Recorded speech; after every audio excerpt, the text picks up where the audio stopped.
Hello, listener. Uh, I wanted to read you a little poem today, but first I want to give some context for it. So the poem is called After Blenheim, and Blenheim was a battle during the Spanish War of Succession, which was fought from about 1698 till 1712 between, on the one side, France, and the other side, just about everyone else in Europe, because the question was, should France inherit the Spanish throne, or should an Austrian candidate inherit the Spanish throne? And if the French inherited the Spanish throne, they'd become the mightiest country in Europe, etc., etc. The Battle of Blenheim now was a battle that was commanded by the Duke of Marlborough, John Churchill, who is the ancestor of Winston Churchill. And Winston Churchill wrote a biography of him. He's very proud of being descended from him. Now you can probably guess my opinion of Winston Churchill. After all, more Dutch people died during the Second World War from English bombs than from the invasion by Germans. Then again, you could say if the Germans hadn't invaded, there wouldn't have been a necessity to bomb us anyway. Anyway, Winston Churchill, not a big fan. Especially his role in the Zulu War, not the Zulu War, but the Boer Wars as well, which was another aggression against Dutch people. So no, not a big fan. But the Battle of Blenheim it was mainly fought by Dutch troops, and the Duke of Marlborough commanded mostly Dutch troops. It's this thing again where a lot of the wars on the continent, which the British make all these nice movie dramas about, because they have the BBC and they have this whole history of movie making, and they're much better at making dramas, documentaries, somewhat even films, although that's more of an American thing. But the British are quite good at it, and we don't really have, of course, the advantage of speaking English, so we can access the whole world, and we don't have this history of filmmaking. So, but the point is, a lot of the wars fought by the British during the 17th,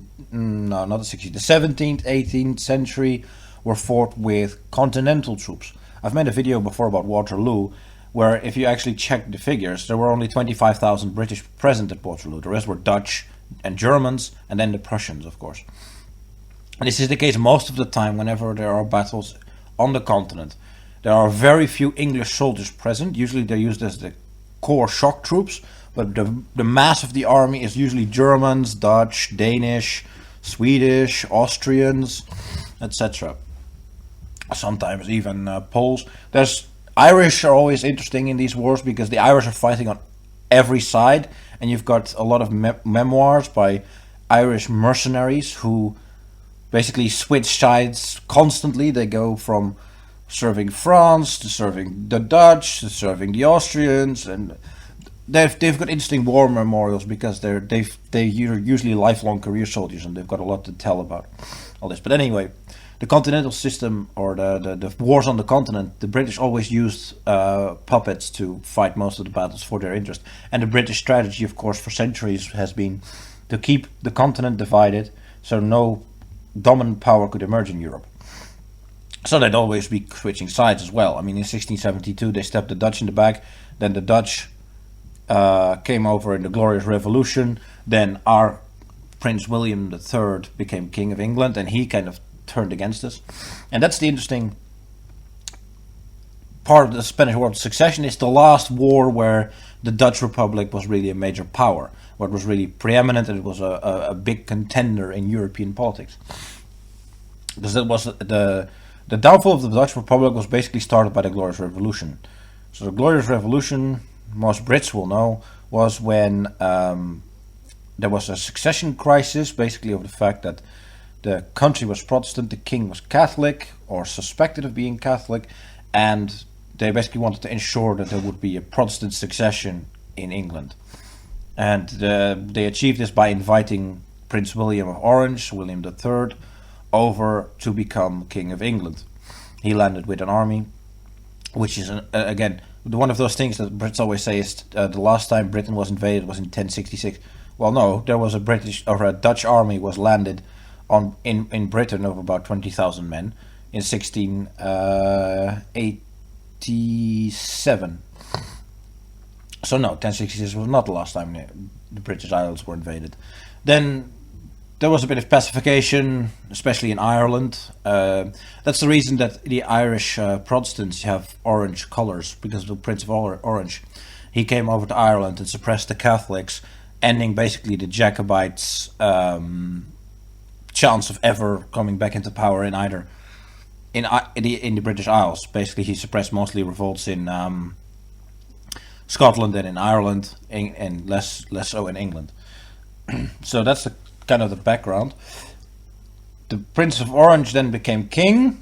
He disfavored the Dutch Republic and favored the British.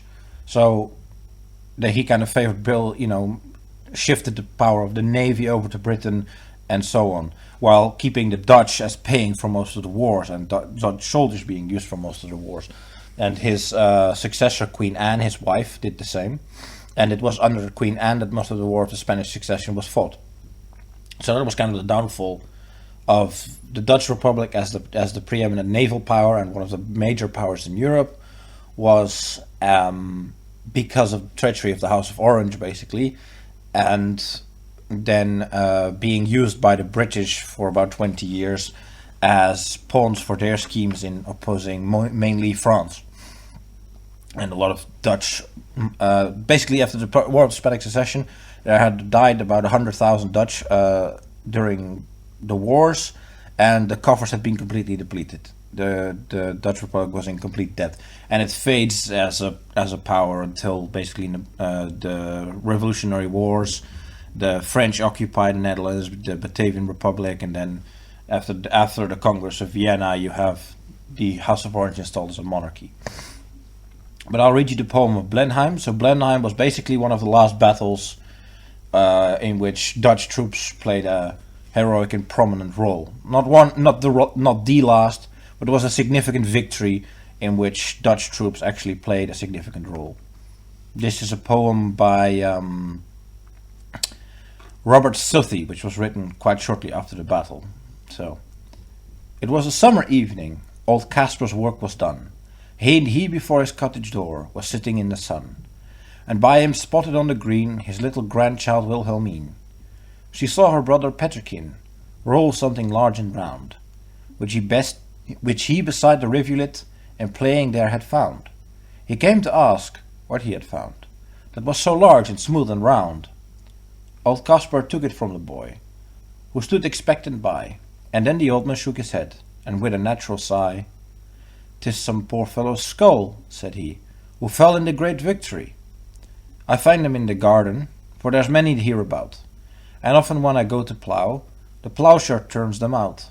For many thousand men," said he, "were slain in that great victory."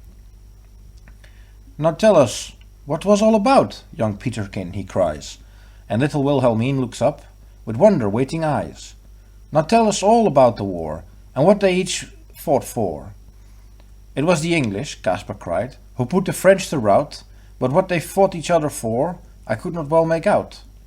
But everybody said," quoth he, "that was a famous victory."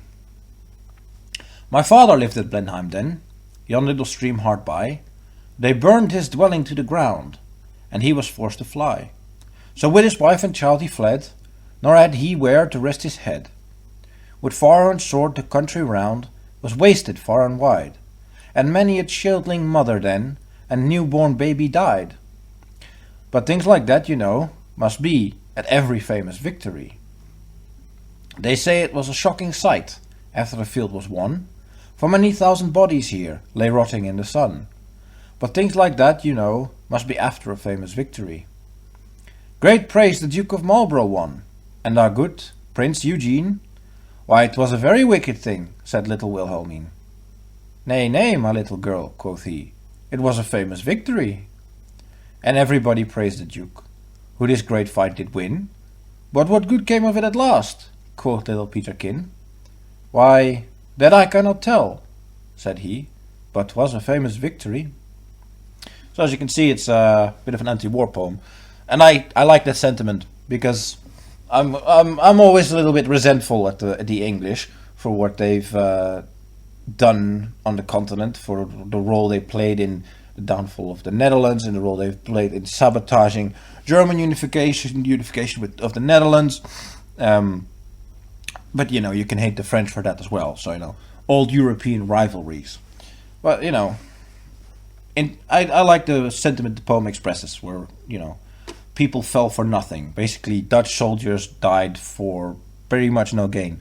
The goal was for the Dutch to keep their maritime power and to expand into Belgium, or what is modern day Belgium, what at the time was the Spanish Netherlands.